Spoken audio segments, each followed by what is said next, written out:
So my name's Herman Albers. I'm a Crew tribal member. I've been with the K1 crew for about 10 years now. I'm the fire operations specialist currently. Out here on this incident right now, I'm on an engine, our K1 engine over here. And previous burns, I was the task force trainee. So right now I'm a holding resource for this burn, whereas if anything starts creeping or getting away from us, I can grab my engine, get up here and suppress the bad fire and keep the good fire in play. As far as the uniqueness out here is the location of this unit is very culturally sensitive with some of our lands that we've practiced and our ancestors have done before in the past. We actually have tribal residents on this road right here as well. And coming over here and doing this burns, punching holes in this canopy will promote healthy growth of our species that we want to come back and eliminate the invasive species that are taking over the landscape. So whenever we get an opportunity to come up here and open it up, see it's nice and open, you look up where it's not treated, it's still really thick up there. So by opening it up with this fuel treatment from burning these piles right here, it really opens it up for healthy acorns to come back, some of this pepper nut trees to go harvest some of these cultural and natural resources out here that our traditional people used to use for medicines, food gathering, plenty of uses like that with this landscape. And to see this happening right now is so amazing, and to be a part of it is very special. So to open it back up for them to travel safely through there is great.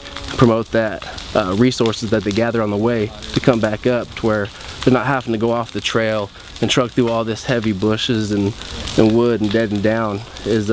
Makes travel a lot easier for them and safer. Yeah, with some of these resources, they're fire dependent.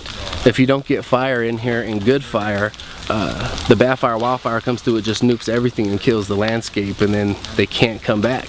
Whereas if we do it at a low to moderate complexity, it'll pop those seeds and allow them to come back up even more healthier and thicker, and the shoots are more straighter to gather and collect. And so to be able to get up here and make this stuff happen that way is, like I said, it's truly amazing, and it's something special to be a part of.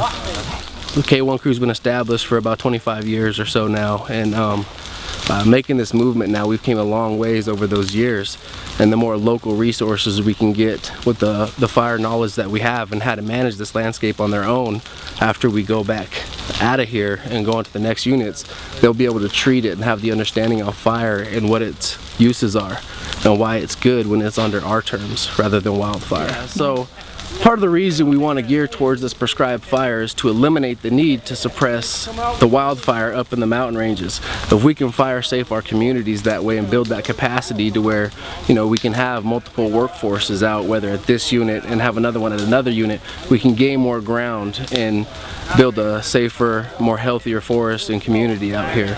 So to build that capacity and get ahead of this climate change before it's uncontrollable, I mean, you see it all over the news, the catastrophic wildfires and the devastation that it brings to communities in the forest is really sad to see that happen.